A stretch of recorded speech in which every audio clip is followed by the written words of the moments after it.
Haleluya, puji Tuhan, shalom dan selamat pagi. Selamat kita bisa berjumpa kembali di dalam kasih Bapa kita Tuhan Yesus Kristus.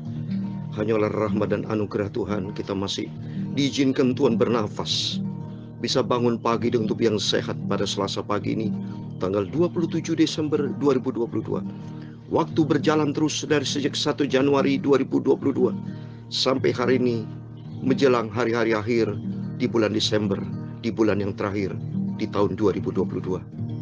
Berarti kita sudah menjalani 360 hari Bapak Ibu ya. Asumsi 1 tahun 365 hari. Berarti kita saat ini sudah memasuki di hari 361 hari. Karena 4 hari lagi kita sudah memasuki 31 Desember. Adalah tanggal yang terakhir, hari yang terakhir, di bulan yang terakhir di tahun 2022. Berarti Tuhan Yesus cinta kita semua. Kita rugi besar kalau kita tidak cinta Tuhan. Malapetaka besar kalau kita tidak hidup di dalam Tuhan. Berarti hidup di luar Tuhan. Kalau orang tidak hidup di dalam Tuhan, berarti hidup di luar Tuhan. Kalau di luar Tuhan, berarti di luar kegelapan. Artinya hidup di dalam kegelapan, saudara. Di dalam kegelapan maksudnya itu. Ya, di luar Tuhan, hidup di dalam kegelapan. Di luar sana, penuh dengan kegelapan. Itu maksud saya. Karena Tuhan itu kan terang dunia. Dalam Yohanes 8 ayat 12, Yesus itu datang untuk menerangi dunia. Allah menciptakan manusia, Allah menciptakan dunia pertama. Jadilah terang, kalau saudara baca dalam Kejadian pasal 1 ayat 3. Jadilah terang sesuai dengan firman Tuhan. Karena dunia awalnya penuh dengan kegelapan. Makanya Yesus, lihat saudara, di hari pertama saja Tuhan ciptakan langsung. Jadilah terang. Coba supaya saya tidak salah ya. Saya berdasarkan Alkitab ya. Saya mau baca Kejadian pasal 1 ayat 3. Benar itu. Berfirman Allah, jadilah terang, lalu terang itu jadi. Ternyata itu dari awal Tuhan sudah punya rencana bahwa nanti yang manusia hidup di dalam kegelapan. Karena di ayat yang ke-1, saudara, Kejadian pasal 1 ayat 1, itu semua di ayat yang 1 dan 2. Pada mulanya Allah menciptakan langit dan bumi. Bumi berbentuk dan kosong, gelap gulita. Dari awal penuh dan kegelapan. Manusia pertama jatuh di dalam dosa, langsung masuk di dalam kegelapan. Itulah bukti nyata manusia saat ini. Artinya di dalam kegelapan, Kain bunuh Habel, ya, Yudas Iskariot, ya, semua manusia saat ini kalau hidup di dalam kegelapan, bunuh, ya, mencuri, memperkosa, korupsi, pengkhianat, segala macam. Kalau orang itu hidup di dalam kegelapan, pasti equal dengan dosa. Kegelapan sama dengan dosa. Seperti lampu kita, kalau kita gelap, saudara, kita tidak tahu mana ini barang-barang kita. Ngawur, bisa tabrakan sini sana. Ya, coba kalau lampu gelap, semua saudara jalan di jalan raya, mobil, motor, lampunya gelap semua. Terjadi lampu tidak ada, listrik PLN mati semua. Lampu mati semua, mobil motor jalan, pasti terjadi tabrakan, saudara. Itulah di dalam dunia terjadi kehancuran. Jadi artinya sumber kehancuran kalau manusia hidup di dalam kegelapan. Tapi sumber kehidupan kalau kita berada di dalam terang Tuhan. Oh amin, ini sudah jelas saudara, ini jelas. Perbedaan antara gelap dan terang, saya kasih ilustrasi tadi. Seandainya Bapak Ibu keluar, ya, makanya pentingnya kalau waktu gelap malam, pentingnya kita gunakan lampu. Supaya lampu fungsinya itu kita arah jelas tujuan kita. Mata kita jelas arah kita akan terang. Membantu penglihatan kita. Membantu hati kita. Kalau hati kita terang dalam firman Tuhan. Maka Tuhan katakan dalam Yohanes pasal 3:16. Ini sebagai basic of life of Christian. Dasar kehidupan kekristenan kita dalam Yohanes pasal 3:16. Karena begitu besar kasih Allah akan dunia ini. Sehingga dikaruniakannya anak tunggal. Supaya setiap orang percaya kepadanya tidak binasa melainkan beroleh hidup yang kekal. Ini jelas. Ya, kita bisa melayani pekerjaan Tuhan. Saya tidak binasa. Karena apa? Saya mengenal terang Tuhan. Karena Yesus sangat mencintai saya, mencintai saudara saya. Sehingga kita mengenal terang Tuhan. Dan kita meresponi. Dan saya mau berada di dalam terang Tuhan. Yesus sumber kebenaran. Saya meresponi. Saya mau berada di dalam kebenaran Tuhan. Bersama Bapak Ibu. Ayo. Supaya kata firman Tuhan. Supaya yang percaya jangan binasa,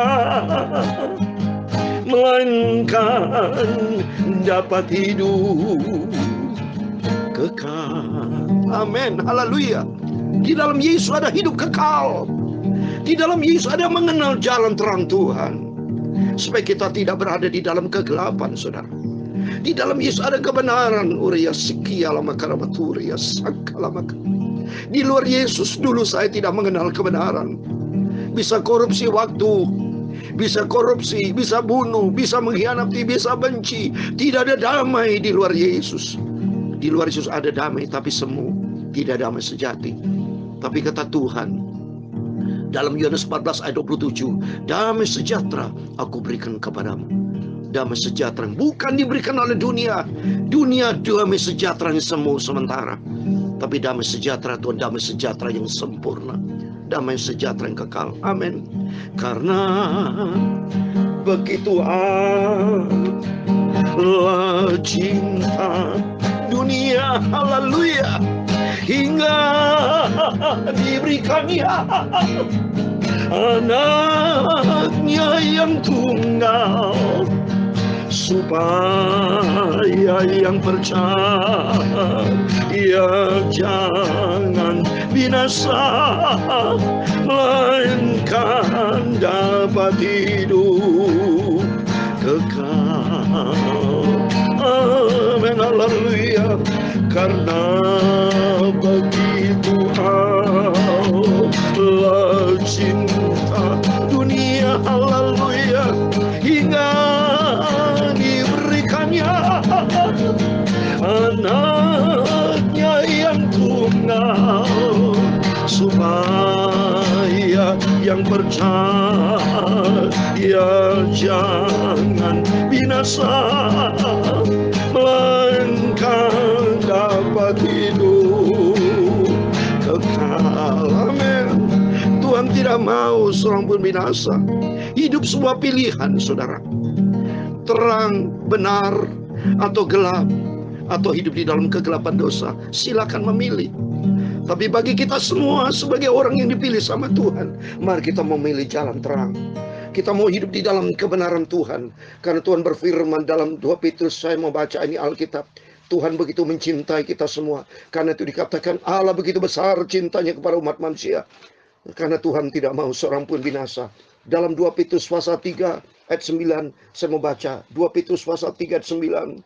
Tuhan tidak lalai mengenai janjinya, menepati janjinya. Sekalipun ada orang menganggapnya sebagai kelalaian, tetap ia sabar terhadap kamu. Karena ia mau, ia menghendaki supaya jangan ada yang binasa, melainkan semua orang yang berbalik dan bertobat.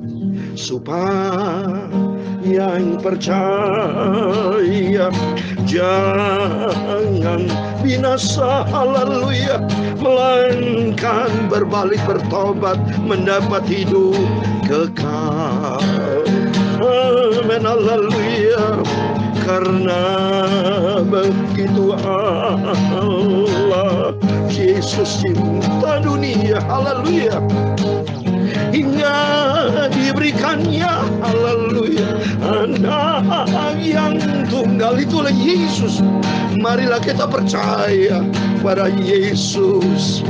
Engkau dan si rumah tanggamu, keluargamu dapat hidup kekal di surga selamanya. Saya membacakan ayat Kisah Rasul 16 ayat 31, saudara. Saya mendapat dari Tuhan supaya dibacakan ayat ini, sebab saya percaya Tuhan hadir bersama kita pagi ini. 2-3 orang berhimpun dalam nama Yesus. Dia lihat dari surga. Dia lihat kita semua sebagai anak yang akan diselamatkan. Kisah Rasul 16 ayat 31. Jawab mereka, percayalah kepada Tuhan Yesus Kristus, dan engkau akan selamat, dan engkau bersisir rumahmu selamat. Percayalah kepada Yesus Kristus. Karena begitu Allah cinta kita semua, hingga Yesus baru lahir untuk kita, haleluya. Yesus mati untuk kita, haleluya. Yesus bangkit pada hari ketiga, sudah menang atas maut. Yesus naik ke surga, sediakan tempat untuk kita. Amin, haleluya. Karena begitu Allah yang Maha Kuasa, Allah El Shaddai, Elohim Shaddai, Allah yang Maha Kuasa, Allah Elohim, haleluya, Allah El Roi, haleluya, Allah Jehovah Jireh, Allah El Shaddai, Elohim Shaddai, Allah Maha Kuasa, Tuhan Yesus, Juru Selamat kita semua. Amin, haleluya. Ya Tuhan, punya mula kebesaran dan kejayaan, kehormatan, kemasyhuran, dan keagungan. Ya segala-galanya yang ada di langit dan di bumi. Ya Tuhan, punya mula kerajaan, dan Kau yang tertinggi itu melebihi segala-galanya. Sebagai kepala, sebab kekayaan dan kemuliaan itu semua berasal daripada-Mu, dan Engkaulah yang berkuasa atas segala-galanya. Dalam tangan-Mu lah kekuatan dan kejayaan, dalam tangan-Mu lah kuasa membesarkan dan mengukuhkan atas segala-galanya. Haleluya. Karena sekarang ya Allah kami, Bapa kami, Tuhan Yesus Kristus, kami bersyukur kepadamu dan memuji nama-Mu yang agung itu. Nama Yesus yang Maha Kudus, nama Yesus yang Maha Sempurna. Jalan Tuhan sempurna, jalan menuju kehidupan. Amin, haleluya. Tuhan sucikan mulut kami Bapa, pikiran dan hati kami. Sebentar kami membaca firman Tuhan. Engkau Tuhanku yang dahsyat, Tuhanku Allah El Gibor, El Gibor Elohim Gibor, Allah yang Maha Perkasa, Allah Maha segala-galanya. Tuhan Yesus Juru Selamatku, aku mau setia dan taat kepada firman Tuhan. Segala puji, hormat, segala kebesaran, ketinggian, kemuliaan, keagungan, kesempurnaan, kekudusan, tempat tertinggi di atas segala-galanya hanya bagi Engkau Tuhan kami Yesus Kristus, Juru Selamatku, sentralku. Engkau di atas segala-galanya. Kami hamba menatmu sudah berdoa. Haleluya. Amin. Puji Tuhan selalu. Shalom. Selamat pagi. Selamat kita berjumpa di dalam kasih Bapa kita Tuhan Yesus Kristus. Kita hidup sampai detik ini. Ingat Bapak Ibu, sadar di dalam nama Tuhan Yesus.